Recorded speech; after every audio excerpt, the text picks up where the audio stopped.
Selamat sejahtera kepada Haji Abdul Syakur bin Borhan. Kami daripada kumpulan 1 ingin membentangkan tentang laporan yang bertajuk Impak Pasca COVID-19 terhadap ekonomi dan kemajuan negara yang bertema Pasca COVID-19 Ekonomi. Nama saya Yubashini Wisnunadan dan nombor metrik saya CI2100086 ingin membentangkan tentang pengenalan. Krisis kesihatan ini memberi impak dan mempengaruhi pemulihan momentum ekonomi dunia.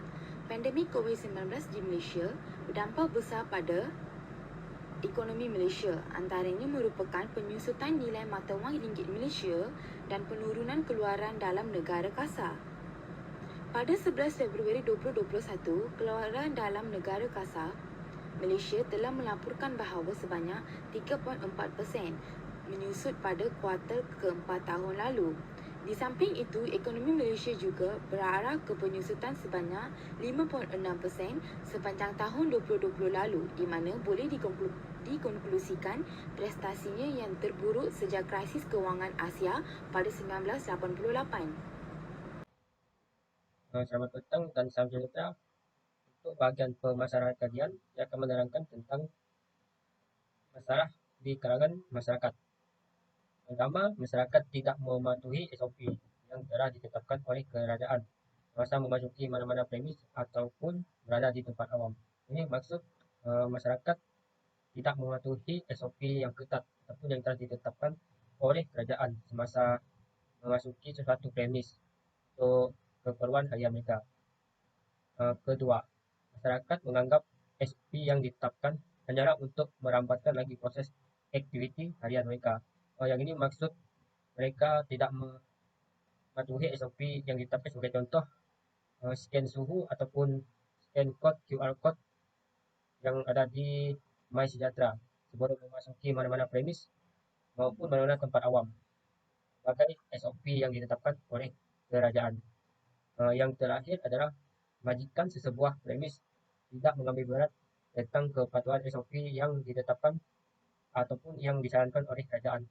Seperti yang Anda tahu, kebanyakan majikan tidak mengambil berat atau memandang remeh terhadap SOP yang telah ditetapkan oleh kerajaan. Itu saja daripada saya. Seterusnya, kita akan pergi kepada persoalan kajian. Yang pertama, siapakah yang bertanggungjawab dalam pembentukan ekonomi baharu negara pasca COVID-19? Yang kedua, apakah langkah yang perlu dilakukan masyarakat dalam menjana ekonomi pasca COVID-19? Yang ketiga pula ialah, kenapakah Malaysia begitu menekankan dalam merebut peluang untuk menjana ekonomi pasca COVID-19? Dan yang terakhir pula ialah, bagaimanakah cara untuk mengatasi masalah untuk menjana pendapatan pasca COVID-19? Hai, Assalamualaikum. Nama saya Nur Amanina binti Musa. Nombor metrik saya AP2000517. Jadi untuk bahagian saya akan menerangkan objektif kenapa kami melakukan kajian ini. Jadi terdapat 3 objektif. Objektif yang pertama adalah untuk membuka kesedaran tentang pentingnya merebut peluang ekonomi yang semakin genting selepas melandanya COVID-19. Objektif yang kedua adalah untuk mengetahui peluang-peluang yang ada di dalam ekonomi Malaysia selepas berlakunya pandemik COVID-19. Dan objektif yang terakhir adalah untuk menyokong inisiatif-inisiatif yang dijalankan oleh pelbagai pihak bagi melewati kegawatan ekonomi pasca COVID-19. Jadi itu sahaja 3 objektif bagi kami melakukan kajian ini. Sekian sahaja daripada saya. Terima kasih. Assalamualaikum dan salam sejahtera. Nama saya Zuhairul bin Zabri. Nombor metrik saya CD210192. Saya daripada Grup 1 Section 9. Saya sekarang akan huraikan tentang kepentingan kajian. Poin pertama adalah memahami tindakan kerajaan untuk memastikan pertumbuhan ekonomi negara sentiasa dalam keadaan stabil di dalam era pandemik COVID-19. Kedua, kerajaan sentiasa memastikan rakyat sentiasa hidup dalam keadaan yang baik dan tenteram fikiran di dalam era pandemik COVID-19 agar mereka tidak berasa cemas yang mampu mengganggu kesihatan mental dan fizikal mereka. Ketiga, mengenal pasti pihak yang berkepentingan untuk meningkatkan lagi pertumbuhan ekonomi negara setelah ekonomi negara kita merundum ketika negara kita mengadakan Perintah Kawalan Pergerakan PKP yang telah menghadkan pelbagai sektor industri negara terpaksa ditutup. Selamat sejahtera. Nama saya Soyong Lun dan nombor metrik saya adalah AP210255. Saya akan menyampaikan bahagian metodologi. Metodologi kajian kita telah menggunakan kaedah kuantitatif dengan pendekatan kajian soal selidik. Bagi memudahkan proses pendekatan kajian, orang soal selidik telah disampaikan kepada responden melalui Google Form. Sasaran responden kita yang dipilih adalah dari mahasiswa UTM.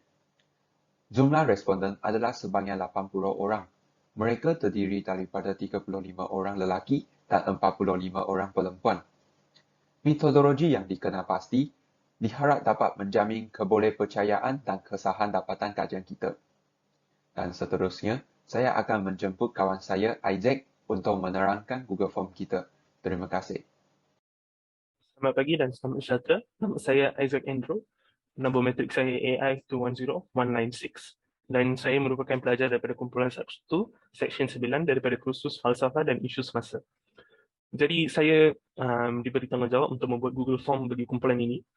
Dan jom kita lihat Google Form ini mengenai apa. Jadi soal selidik ini berkenaan dengan peluang ekonomi pasca COVID-19. Jadi dia nak mengajilah isu peluang ekonomi di negara kita bagaimana. Dan soal selidik ini mengandungi 5 bahagian, iaitu demografi, bahagian 1, 2, 3 dan 4. Dan kita boleh lihat bahawa pelajar kena gunakan email siswa mereka untuk membuat Google Form ini. Jadi demografi adalah jantina, umur dan jabatan fakulti, mana pelajar daripada fakulti mana. Jadi bahagian 1, adakah antara dasar strategi kerajaan ekonomi negara semasa COVID-19 adalah berkesan. Jadi dengan ni awak boleh nampak bahawa dia ada 2 jawapan, iaitu ya dan tidak. Dan apakah dasar yang efektif? Kita ada bagi 3 option lah. Daripada itu sama juga bahagian 2. Adakah anda rasa inisiatif yang dijalankan oleh pihak kerajaan dapat merangsangkan ekonomi negara semasa pandemik? Jadi ya atau tidak. Dan ni ada 3-4 inisiatif yang kita sedari. Bahagian 3 juga, perlukah pelbagai pihak bertindak bijak dengan merobot peluang ekonomi pada waktu pasca COVID-19? Ada 2 option. Selepas itu ada bagaimanakah peluang ekonomi dapat direbut dengan bijak? Jadi kita dah beli 4 option. Seperti peniaga mengembangkan perniagaan atas talian dan lain-lain. Dan bahagian 4, bolehkah ekonomi negara kita bertambah baik pada masa hadapan? Ya atau tidak? Dan bagaimanakah ekonomi negara kita dapat bertambah baik? Jadi dekat sini ada 4 option juga. So lepas tu pelajar akan tekan submit. Dan itu saja untuk bahagian saya. Sekian, terima kasih. Assalamualaikum warahmatullahi wabarakatuh. Nama saya Abdul Rahman bin Abdul Aziz. Nombor metrik saya AP200291. Hari ini saya nak bentangkan bahagian saya, iaitu analisis kajian. Saya akan bentangkan bahagian demografi, iaitu jantina. So dalam kajian kami, data responden kami dapat sebanyak 60 orang. So sebanyak 56.7% adalah dari jantina lelaki dan selebihnya adalah dari jantina perempuan, iaitu mencatatkan peratusan 43.3%. So seterusnya adalah bahagian demografi untuk kadar umur. So kita dapat lihat sebanyak 55% adalah lingkungan 20 sampai ke 21 tahun yang menjawab Google Form kami, manakala yang selebihnya adalah lingkungan dalam 22 ke atas yang dengan mencatatkan peratusan sebanyak 45%, dan tiada responden yang berumur 18 ke 19 tahun yang menjawab Google Form kami. Dan seterusnya adalah bahagian demografi untuk jabatan fakulti. So kami menyarankan beberapa jabatan fakulti. So kita dapat lihat data menunjukkan sebanyak 40% adalah daripada Jabatan Fakulti Pengurusan Teknologi dan Perniagaan, iaitu FPTP, yang mengisi Google Form kami. Dan seterusnya 11.7% adalah daripada Jabatan Fakulti Pendidikan Teknik dan Vokasional. Selanjutnya sebanyak 5% adalah Jabatan Fakulti Kejuruteraan Awam dan Alam Bina, FK. Selain itu sebanyak 11.7% daripada Jabatan Fakulti Kejuruteraan Mekanikal dan Pembuatan FKMP, dan selepas itu sebanyak 26.7% yang dicatatkan dari Jabatan Fakulti Sains Komputer dan Teknologi. So saya menyerahkan. Analisis kajian untuk bahagian 1 adalah strategi. So untuk soalan pertama, adakah anda rasa dasar dan strategi kerajaan terhadap ekonomi negara semasa pandemik COVID-19 adalah berkesan? Berdasarkan data yang kami telah terima daripada 60 responden, sebanyak 71.7% yang menjawab ya terhadap soalan adakah anda rasa dasar dan strategi kerajaan terhadap ekonomi negara semasa pandemik COVID-19 adalah berkesan, manakala 28.3% menjawab tidak. Soalan kedua, apakah cara atau dasar yang berefektif? Berdasarkan data yang terkumpul daripada 60 responden berkenaan soalan, apakah cara atau dasar yang berefektif? Sebanyak 20% menjawab membekalkan pinjaman berfaedah rendah kepada perbankan perusahaan kecil dan sederhana Malaysia PKS, manakala 56.7% menjawab bantuan kewangan semasa pandemik COVID-19. Selebihnya, responden menjawab penangguhan bayaran pinjaman semasa PKP bagi soalan apakah cara atau dasar yang berefektif. Bahagian 2 adalah inisiatif. Soalan 1, adakah anda rasa inisiatif yang dijalankan oleh pihak kerajaan dapat merangsangkan ekonomi negara semasa pandemik? Soalan 1 membina responden untuk menjawab soalan adakah anda rasa inisiatif yang dijalankan oleh pihak kerajaan dapat merangsangkan ekonomi negara semasa pandemik. Daripada 60 responden, 80% menjawab ya, manakala sebanyak 20% menjawab tidak. Soalan kedua, apakah inisiatif yang anda rasa berkesan? Berdasarkan respon daripada 60 responden berkaitan soalan apakah inisiatif yang anda rasa berkesan, sebanyak 31.7 daripada 60 responden menjawab berdasar subsidi dan bantuan kewangan kepada industri. 8.3% menjawab subsidi upah pekerja kepada majikan, manakala sebanyak 28.3% responden menjawab mengizinkan industri tertentu untuk menjalankan perniagaan dengan mematuhi SOP yang ditetapkan. Dasar menggalakkan perniagaan atas talian menerima sebanyak 31.7% juga daripada 60 responden berkenaan soalan apakah inisiatif yang anda rasa berkesan. Analisis kajian pada bahagian 3 adalah peluang ekonomi.